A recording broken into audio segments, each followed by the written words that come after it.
Hey, what's up again, Build Fighters? It's Robert184, 2Rs2B's Gundam Reviews. .net, as the Odyssey and Rage pops in for an appearance, it's time, Monday night.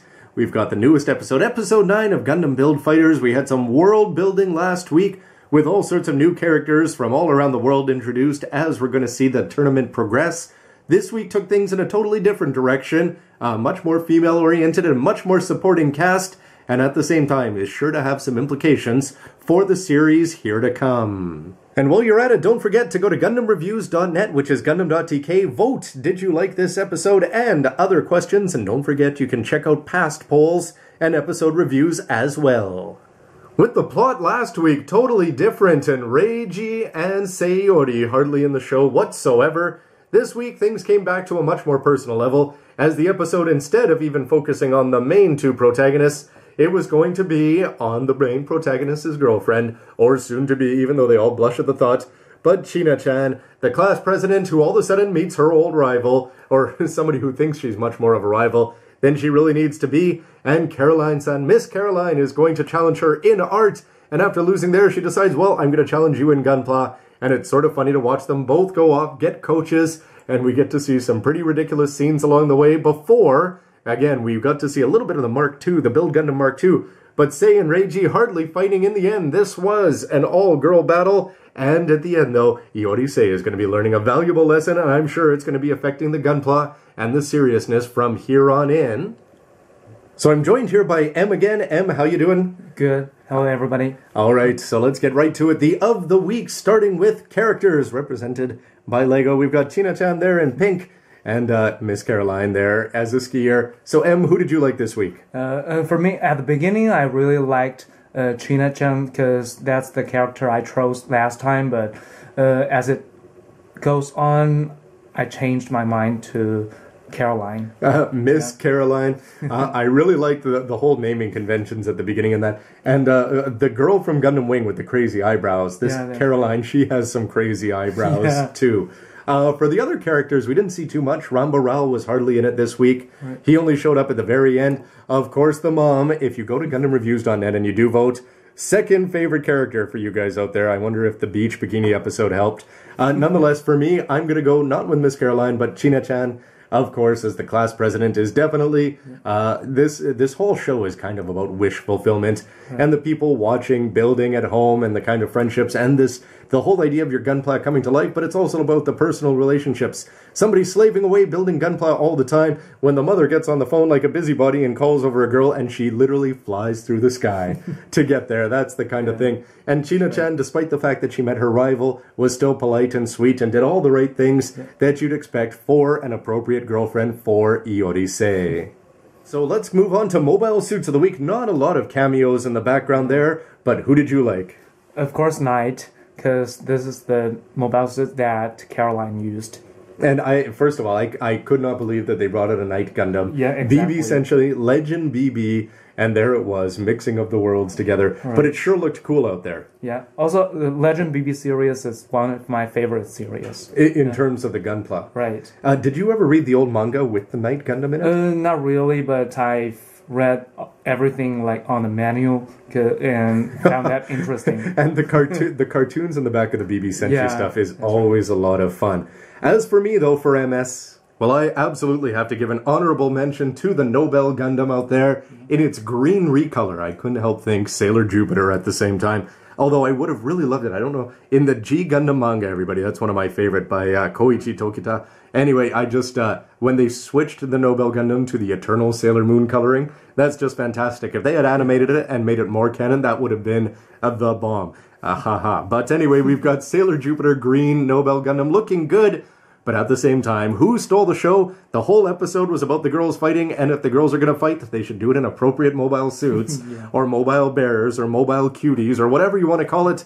But we've seen the Act guy is loved in Japan. The bear guy is also loved and hated equally.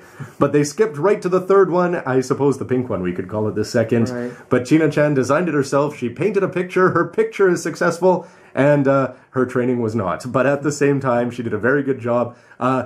if you're going to enjoy this mobile suit, you have to get past the ridiculousness of it. Too much cotton candy. Yes, she put in too much, and it came into play in the battle. So that stabbed in the heart, having arms chopped off, it didn't matter. When it came to bowling, she could just take the enemy and just bowl it up and bowl it right out of the Plavsky particles and out of the game. But the Bear Guy-san is definitely going to be selling some plastic models this week. Bandai, Sunrise, they do this right, don't they? Yeah, absolutely, they do. For Scene of the Week, the boys were barely on time for the battle, M. But what did you think of the battle itself? Okay, so at the beginning, we easily thought that it will turn into a cat fight, but but really it surprises me with a few very interesting and amazing scenes, including the one I'm most impressed with. The moment that Knight put her spear into Bear Guy-san's chest, and then we didn't know what comes after that for a moment, but then after that, what do we see? Cotton candy. Pink cotton candy. The Bear Guy-san is not pink like the Bear Guy that you're seeing here. But at the same time, that was a ridiculous and funny scene. And my face watching it was just like Iori-sei and Reiji saying, what is happening here? And then when she said, yes, she put in too much, I couldn't help but laugh.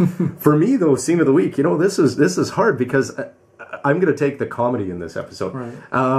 There were so many funny moments in here, from the SD Gundam looking exactly the way it should. The stupid faces, the funny eyes, the bouncing around in a ball of cotton candy and getting bowled. And then we got to see China-chan fly through the sky. That's how excited she was that she got invited over to get him out of his Gunpla days from the room in the back. What about Caroline and her servant just stepping into the camera and stepping out? The sound effects and some of the background music is just over-the-top, cheesy comedy. And if you can turn your brain off and get out of the whole war mindset that we've been in with for Gundam for so long, I think there's a lot of humor to be had. And when you combine it with SD googly eyes, I just think the comedy in this episode, especially from China-chan and everything, was a real winner.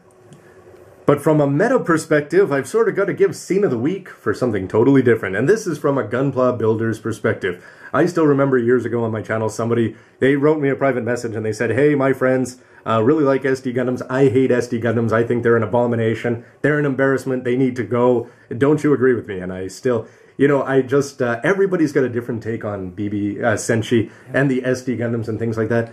The thing that I know about them is that, boy, do they sell. And I have tons of friends who will say to me, I'll talk about Gundam X. And they say, yeah, they don't care. They knew the show was on. They didn't watch the show. But they could tell you everything about Musha Gundam, Night Gundam, all of the Satan Gundam and all of them. For them...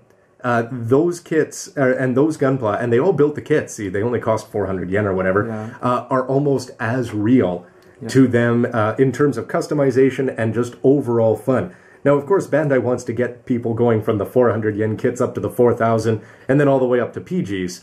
But at the same time, SD is such an entry level, and it's that gateway, if you will, into the whole series and the silly mangas and everything else. What a huge influence they've had. And I think that this episode, to go sort of meta here, was they did a very good job. The fact that they took regular, proper-sized Gundams over there, and we got to see, you know, as they all got to fight in the Build 2 and everything, the fact that they'll mix SD and, granted, albeit very cheesy Gundam, is just a huge step forward. That they're trying to take their whole disparate set of Gunpla and product lines and bring them all together so that people can say, hey, I like SD, I like HG, I like MG, whatever. They're all Gundam, and if they can all be in your imagination at the same time, I think Bandai have... I'm trying to think, is that the first time we've ever seen SD together with a regular Gundam? Yeah, I think so. We've seen all sorts of silly stuff. Right. But also, I'm wondering if we can even see a perfect rate in future.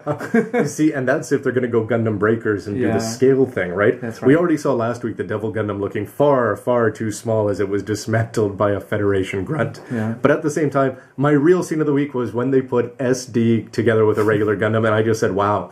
30 years in the making, there's going to be some happy SD fans out there who feel awfully righteous and justified today, and some SD haters who are just going to be crying, if they're not already, at the fact that we have a googly-eyed, cotton candy-filled war machine out there already. Alright, so Em, any final thoughts on the episode itself? Okay, I think this. I mean, I call it a side story. The side story lasts too long, and that just makes me feel more like concerned, more interested about the main storyline. About the regular plots. And we saw a lot of that last week with the tournament, the mysterious corporation. Here we're having more high-up fathers and things like that. Yeah, definitely there's a lot to be seen. Plus, what's going to be happening in space, and how does Reiji always appear exactly when he's needed? Exactly like Mary Poppins. Yeah, and also I can't wait to see Kubelik Barbalin. Yes, that one just looks awesome in the opening. And the mysterious girl, all of a sudden, Rambaral did show up in the end to say last year's champion, bang, he lost, and to who? A mysterious girl is all he would say. But the other thing that I took away from the episode that I also wanted to mention could be the top scene. In the end, we have a cotton candy-filled bear guy Sam, ridiculous, winning a battle. And all of a sudden we have Iori-sei slaving away, and he decided, you know what, I can actually have some fun with my gunpla. And, you know, I really thought that was a good message. If you want to go out there and build the dumbest, craziest, funniest, Hulk out to your Titus, or do whatever, mixing and matching and having fun and using creativity is what half this battle, in terms of gunpla building, can all be about. And so I thought it had a really positive message in the big picture sense. But like you, Em, I really want to see where this story is going to be going. That's right.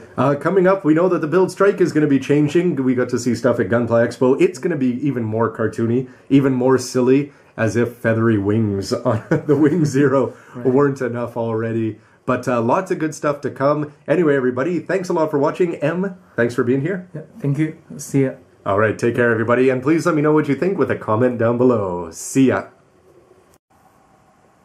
I wonder if there's going to be Night Gundam manga flying off the shelves now.